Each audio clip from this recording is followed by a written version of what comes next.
Hello. So I have a little bit of a treat for you today. I guess this could be considered a showcase. And it introduces some new, interesting way of solving certain kinds of puzzles. You are welcome to judge whether or not you want to actually use this. But it is certainly interesting because it makes a puzzle like the one you're looking at now possible to solve. So what the heck am I talking about? Well, let me start by introducing the puzzle. So I will give my greatest attempt to pronounce this. Hexakosioihexekontahexaphobia, something along those lines, by Philip Newman. That is the fear of the number 666, and I do not blame you if you start fearing this puzzle, because what is going on here? I'm going to go over the rules, and there will be a link below if you want to try it, although I'm sure it wouldn't be too hard for you to construct this one yourself.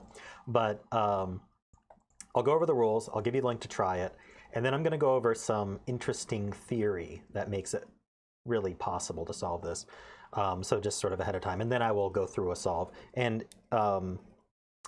so the rules are normal Sudoku rules plus Anti-Kropki. So if you're not familiar with the Kropki rule set, normally you have white dots and black dots. And between white dots, say between two cells, like between these two or between these two, you'd have like a white dot or a black dot, or between these two, etc. It'd be on an intersection. And what that dot would mean is if it was white, it would mean that these two cells are consecutive, if there was a white dot between them.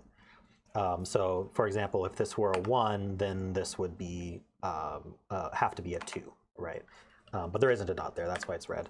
And then a black dot would mean that there would be a ratio of 1 to 2 between them. So whatever you put in one of them, say a 4, you'd have to then put, say, an 8 next to it. Or you could put a 2 next to it, because that would make them divisible. So 1 to 2 ratio, it doesn't matter which one's larger or smaller, you just take the larger one, divide it by the smaller one, it has to exactly equal 2. Or if it's consecutive, then you have to be either one higher or one lower between the two. You subtract the large one from the small one, you get 1, is another way to put that. But this, in a lot of Kropkis, what you end up happening is you have these dots around the grid, and then there's an additional rule saying all dots are given. And what that implies is that if there isn't a dot between two cells, then there wasn't a dot given, and so those two cells don't meet either of those rules. And so in this case, there isn't a dot between these two cells, so they are not consecutive, and they are not a 1 to 2 ratio.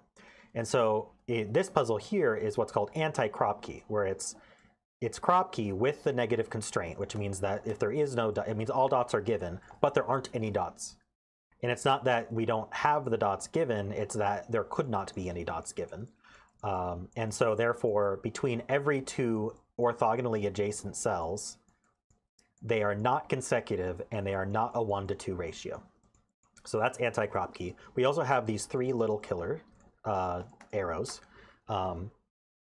which don't seem super helpful, but they are the only information on the grid other than the global rules, where if you take the cells along the arrow direction diagonally, and you add up the values in all of them, then they sum up to the number next to the arrow. So these 4 cells add to 6, these 2 add to 6, and this one by itself adds to 6. So it's basically a given. I don't think that's telling you too much. So those are the official rules of the puzzle, and they are technically enough to solve it in terms of there being a unique solution. This does have a unique solution, and the story behind this is Philip Newman posted this kind of tongue-in-cheek to the Theory and Programming channel saying, haha, this has a unique solution. And then someone said, but is it logically solvable? And his response was, no, definitely not. It would be impossible to solve by a human. So I took on the challenge because I've encountered Anti-Kropki before, and I've done a bunch of analysis of Anti-Kropki using computer programming and things like that. And I know certain properties about it, which if you don't know, good luck on this puzzle. You will not get anywhere. But if you do know them, I do believe it's solvable. So if you want to give it a shot before learning what I'd call meta information about Anti-Kropki in general, do pause the video, give it a try. And then feel free to come back and listen to what this meta information is. Gonna give a little class on Anti-Kropki. And then hopefully you'll be able to solve it knowing that. And if not, I will be going through the solve myself. if you don't want to bother, or if you get stuck, that will hopefully get you unstuck. So we will be solving this puzzle today in this video. So, and I know it's possible because I have already gone through it. It is not a live solve. Anyway, go ahead, check the link below, see how far you can get with this, and then come back for some meta information. All right, so here is some meta info about Anti-Kropki. So first of all, it is extremely constrained. And remember, I'm only talking about fully Anti-Kropki grids where there are no dots at all, and you have the Anti-Kropki rules. As soon as we introduce any dots, none of this is true. It's all out the window. And in fact, once you start introducing dots, it could be any Sudoku solution could be possible as long as all the dots were given. So we are only talking about Anti-Kropki. So with Anti-Kropki, there are only 8,448 total possible valid solved boards. So if you look at all the possible ways that 1 through 9 could be in the rows, the columns, and the boxes, such that they do not break the Anti-Kropki rules, there are only 8,448 ways to do that, which is a bit silly if you ask me. It's super constrained. It's not as constrained as Miracle, which has 32 solutions, which are all basically the same solution, but it is restrained. And you can sort of think about it, there are actually 8 ways to rotate or reflect a Sudoku grid, and that number is divisible by 8. And so it ends up being a little over 1,000 solutions if you don't count rotations of the same solution to be different. But even with that 8,000 number, that is so small, it's ridiculous. And so with there only being 8,448 solution boards, we can do some analysis on them and find patterns among all of them. And we're going to use those patterns to solve this puzzle.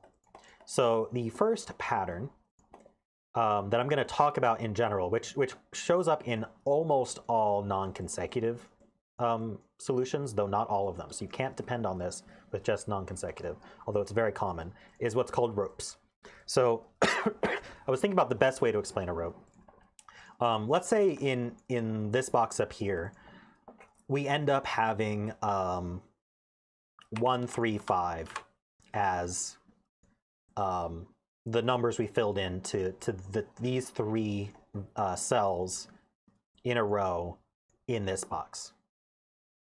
I could call that, say, green.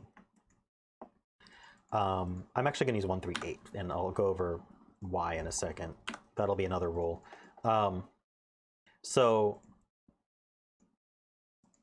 We can call this a rope triple, and I'll explain later why I'm calling it a rope triple. But the concept of 1, 3, and 8 together as a triple, we can call that a rope triple.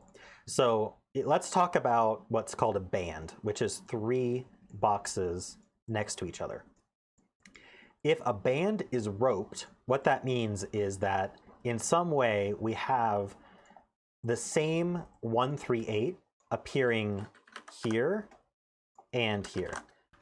And just for simplicity, I'm gonna get rid of that. So if we found that there was the 1, 3, 8 triple in these 3 cells, and we know that the band is roped, kind of the definition of being roped, that means that the other 2 boxes in the band, so this box 2 and 3 in this case, will have 1, 3, 8 also in their rows. And additionally, in order for it to be roped, let's say we then have 2, 5, 7, we'll call that blue, then we'd also have a 2, 5, 7 here and a 2, 5, 7 here. And then whatever's left over is 4, what am I missing? 4, 6, and 9, it looks like. So I'm going to call that one orange. And just, even if you look at normal Sudoku rules, these all have to be 4, 6, 9, right? So as soon as you get 2 of those ropes going, 2 of those triples happening in 2 boxes, then all 3 boxes in the band will end up roped like this. And it's called a rope because you can sort of imagine, these strands of the rope, these triples are kind of weaved in a rope-like manner. I think that's why it's called a rope. So you can sort of visualize that. And so if this were to happen, we would call this band roped, where the same triples are appearing across the band in the same direction that the band as the band, right? And so we would call 3 boxes that were on top of each other like this in the same column a stack. And so you can also rope a stack, and you can kind of imagine if I were to rotate this grid 90 degrees, then I'd have the same picture, but it would be a stack instead. So that's what I mean by a band or a stack being roped. And so in every single Anti-Kropki solution, all bands and all stacks are roped.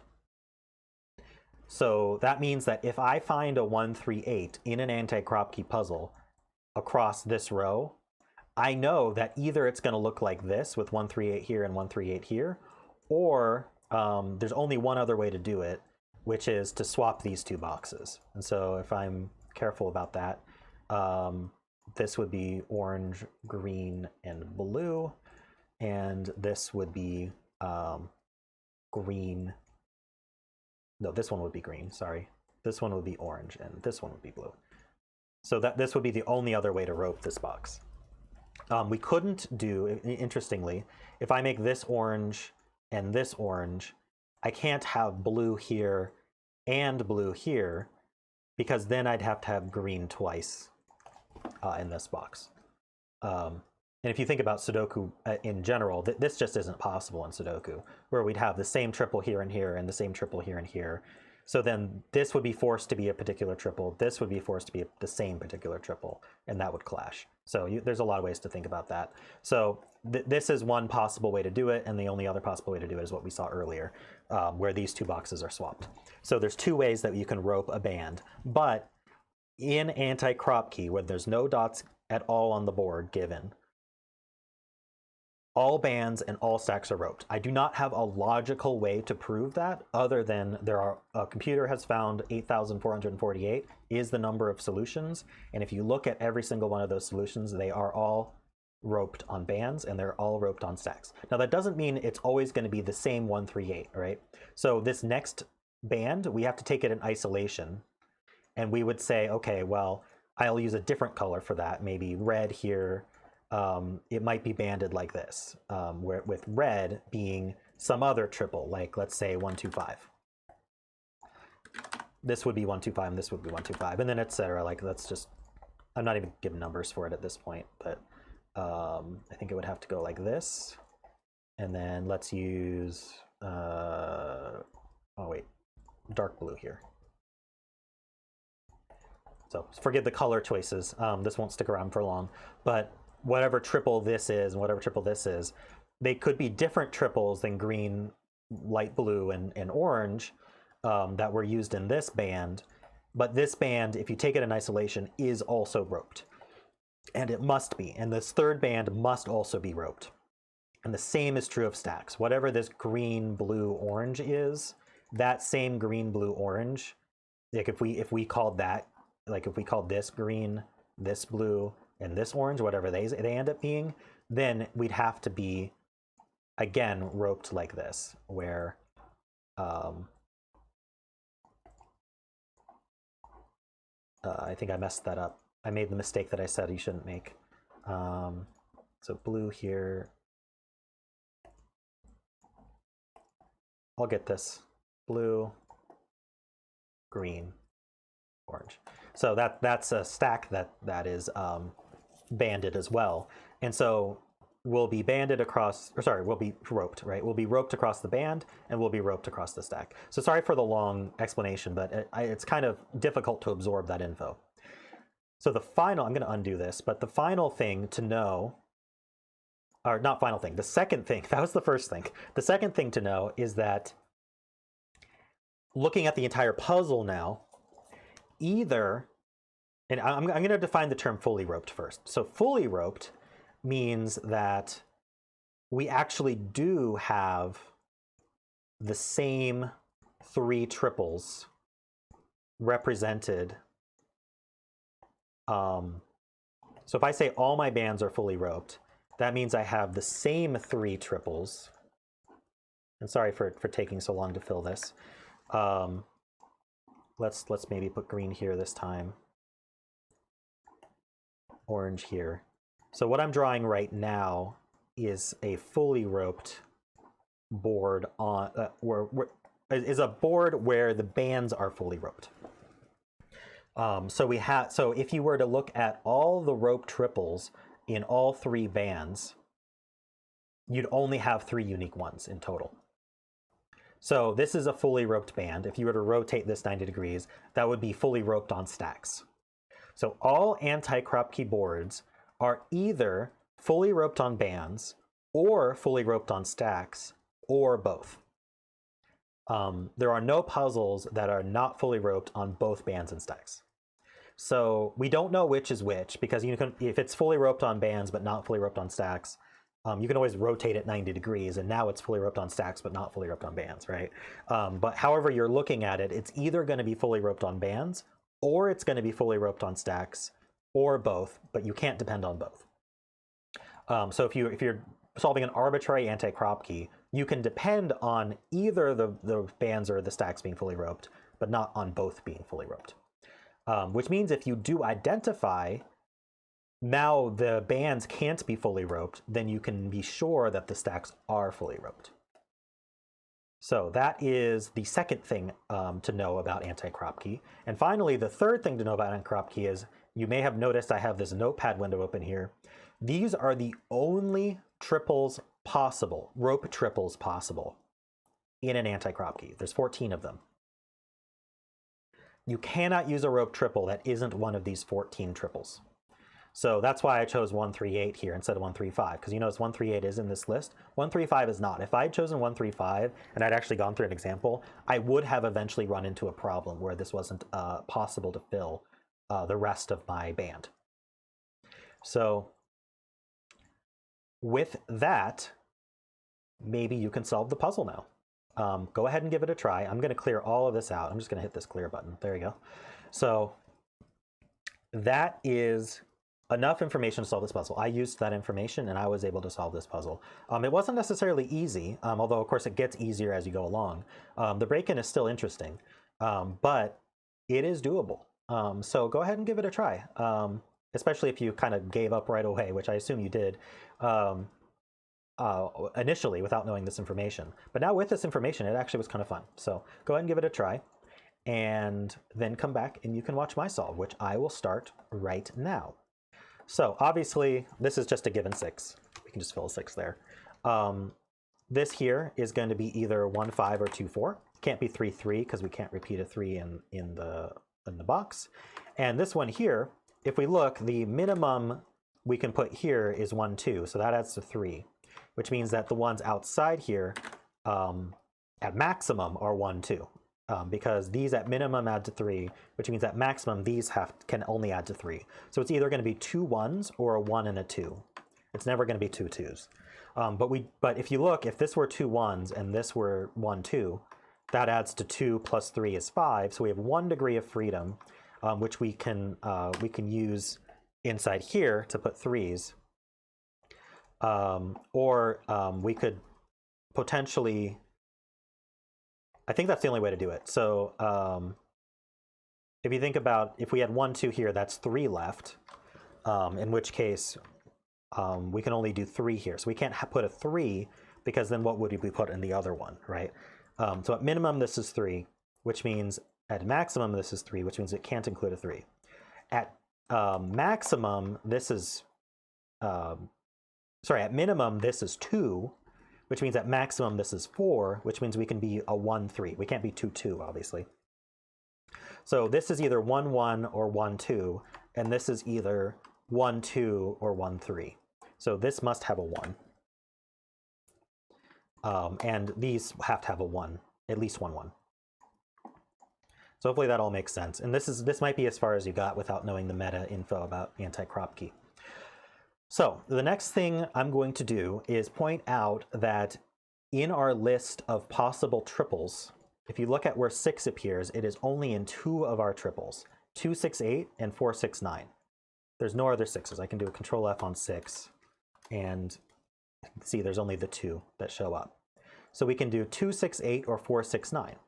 And so in this box, we know that we have these rope triples that are going to happen on the band and that are going to happen on the stack. And we have a 6 in this column and this row. So the 6 has to be paired with either a 2, 8 or 4, 9. And that makes a 2, 4, 8, 9 quadruple in this box. Which means this can't be 2 because of the 2, 4, 8, 9 triple. Which means this adds to 4, which means these have to add to 2. So they are both 1. So this 1 removes the 1 here, which means this can't be 5 because we have to add to 6. This 1 removes a 2 from here. This 1 removes a 2 from here. So a 2 is in one of these two. And we removed the 2, and we know that the 2 is paired with an 8. The 2 can't be paired with a 4 or a 9. It's obvious why the 2 couldn't be paired with a 4. It's not so obvious why the 2 couldn't be paired with a 9, other than looking at this list here.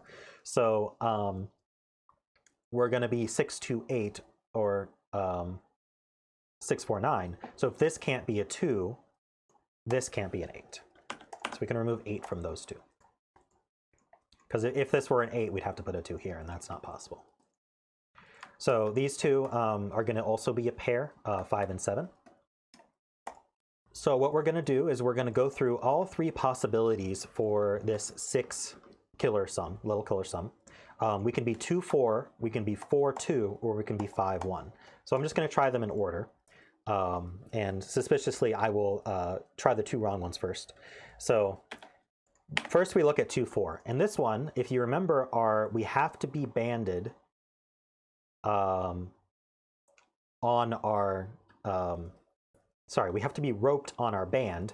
That's going to actually very quickly show that this isn't possible. So first we will deal with the fact that we filled this 2, 4. So the 2 sees this corner mark. So this ends up being the 2 in the box, which we know has to go with 8. So now this is going to be a 4, 9. Additionally, we know that the 2, whatever the 2's with here, it also has to be with here, and it's not going to be able to be with a 1 for multiple reasons, because the 2 sees the 1 and there's also a 1 in the row. So the 2 cannot go with the 1, so the 2 is going to go with the 3. So that's going to fill pretty much this entire box here, and it will fill the whole box. We filled this whole box just from that information. So now we know what our ropes are. So the 2 has to go with 7, 3, and the 3 can't go by the 4, so this would be 7, 3. And there you go. That doesn't work. We can't put the 3 with the 2. So I guess another way to put that, if we don't want to fill all of that, is once we get here, where we know the 2 is in this triple, it's either going to be with the 5, the 2 is going to have to go with a 1 or a 3. And the 2 is in the middle of this triple, and it excludes both 1 and 3 from being next to it. So that's probably a better way to explain that. And so this already isn't possible. So we can remove 2, 4 as a possibility here. So now let's try 4, 2. So 4, 2, that removes 4 from these two. And 4 goes with the 9. So we'd have to be 8, 2 like this. And then this is going to be 4, 9. And so now we know the 2 goes with 6, 8. The 8 can't go here, so this will be 6, 8. And the 4 is going to have to go next to... this one's going to have to be a 1 or a 3. But the 4, again, can't be with a 1 because the 1's in the row, and the 4 can't be next to a 3. So whatever we put in here or here that's going to go with the 4 can't go here. So this is already impossible. Don't have to go farther than that. So we know this is 5, 1. That is going to make this 3 and 1. The 3 sees the 4. What else do we have? The 4 was going to go with a 9, so this is not 9. So next, what we can observe is this row right here. the 1 is with a 5 or a 7. But this one would then also have to be with a 5 or 7. It's clearly not with a 5. The 5 isn't in the same row as it. So if the 5 isn't in the same row as the 1, that means the 5 is not in the same row as the 1 here. Because again, our bands are fully roped. Sorry, our bands are roped. And I shouldn't use fully roped because I used a different term for that. But anyway, our bands are roped, which means the 1 can't go with a 5. So this is a 7, this is a 5. The 5 sees the 4, the 2 has to go with an 8. The 5 sees the 4 here, so this is the 9, and this is the 4. So now we know our ropes. So the 1 goes with 4, 7 here, and it goes with 4, 7 here. The 5 sees the 4, so that's 7, 4 like that. Our 5 goes with 9, 3, so this is going to be 9, 3. And if you remember how we roped, oh, I guess we can just look at this row and we can fill what the other one has to be. So this is going to be the 6, 2, 8. And the 3 sees the 2 and the 6, so that's an 8. The 4 sees the 2, so this is 6 and 2. The 2 sees the 4, so that's 7, 4. 4 sees the 3, that's 9, 3. For the rest of the box, we're missing the 9, 5, 3. I typed 8 instead of 9, there, 3, 5, 9. And then we're going to need the 2, 6, 8 here. So the 2 sees the 3, the 8 sees the 9, the 6 sees the 5 and the 3, so this is 9, 5, 3. 9 sees 8, 7 also sees 8, so this is the 8, 7 sees 6, so this is 2 and 6. And now we have the entire bottom 3, we have the entire bottom band filled. So now we actually know that this stack, in fact all the stacks, are also roped. We haven't figured out whether the bands or stacks are fully roped yet, so we can't use that. But what we can do is say, okay, 1 has to go with 5, 2, which means that this one here is the other one, which is 3, 7, 8.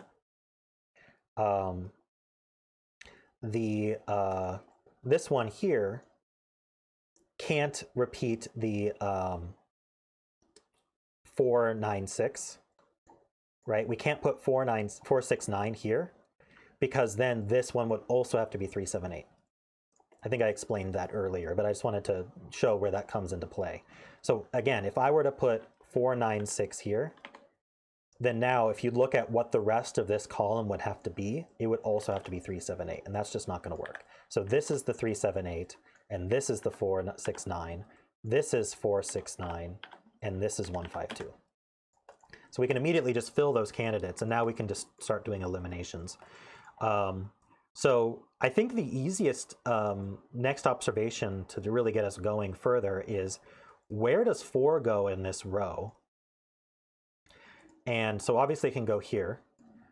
Can't go here because it's next to a 3. Can't go here because it's next to a 5. Can't go here because there's a 4 in the column. Here there's a 4 in the column. Here it's by a 2, and here it's by an 8.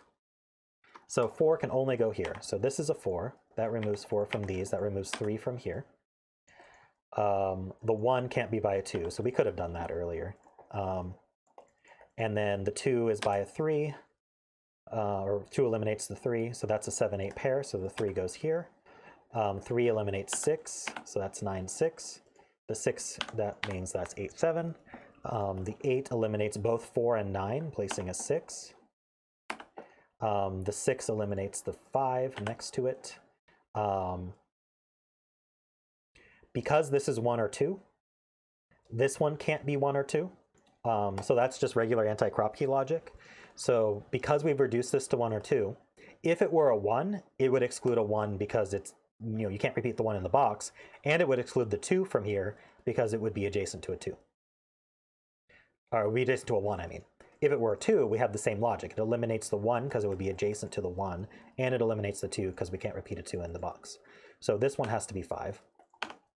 And wherever we have the 1, 2, 5, you'll notice the 2 can't be in the center. It has to be apart from the 1. The 5 has to be in the middle in all 3 of these. The 5 sees here, so that's 9 and 4. The 9 sees the 8, as does the 4, so this is the 8. And the 4 sees the 2, so this is 1, 2, and the 4 sees the 3, so this is 7, 3. So now, in order to use these ropes across here, or the ropes across here, we're going to need to find some kind of digit here. There may be a way to sort of cross-reference our ropes, but I don't think it's that complicated. So we're either going to have here, we're going to have a 286 or a 359.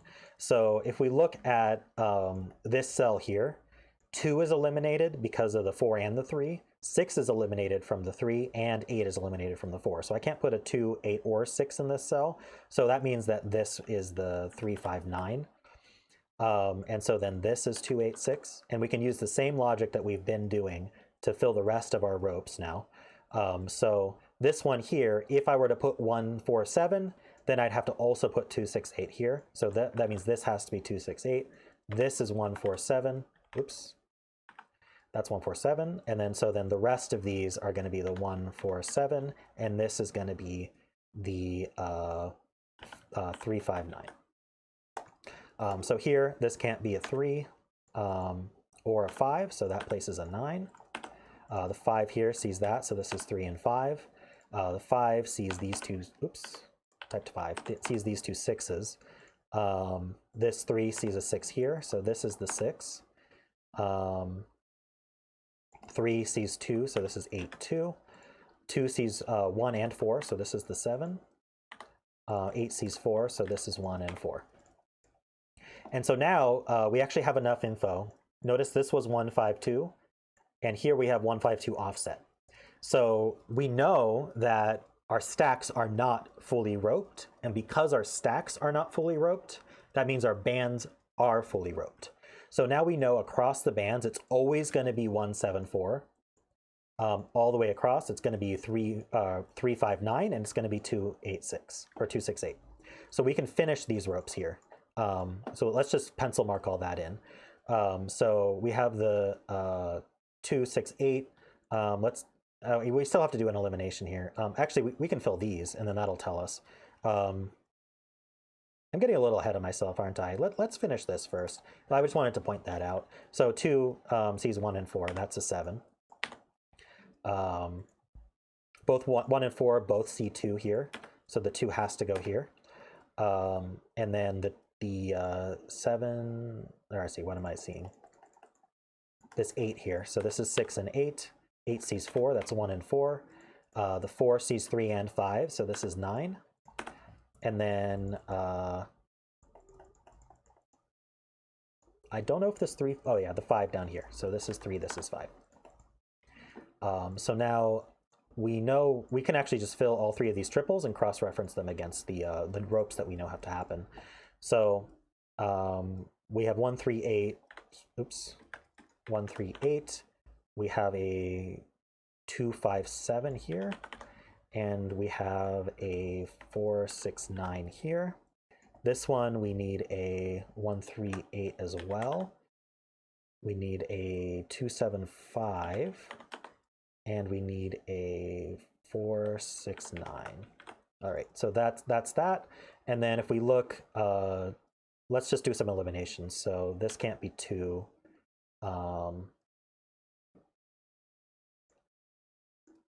This can't be 5.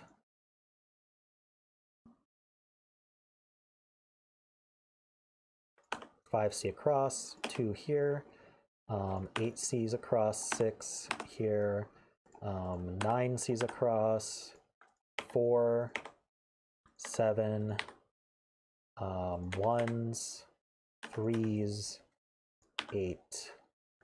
Okay, and so now we have all our pairs paired up. The 4 eliminates the 5, so this is going to be 7, 2, 5. I guess we didn't have to cross-reference. Would have been fun, though. This 2 sees the 4. This is 6. So we know it's 2, 6, so that's going to be 8. The 7 is going to be with 4, 1. That sees here, that's 3, 9, and then 5.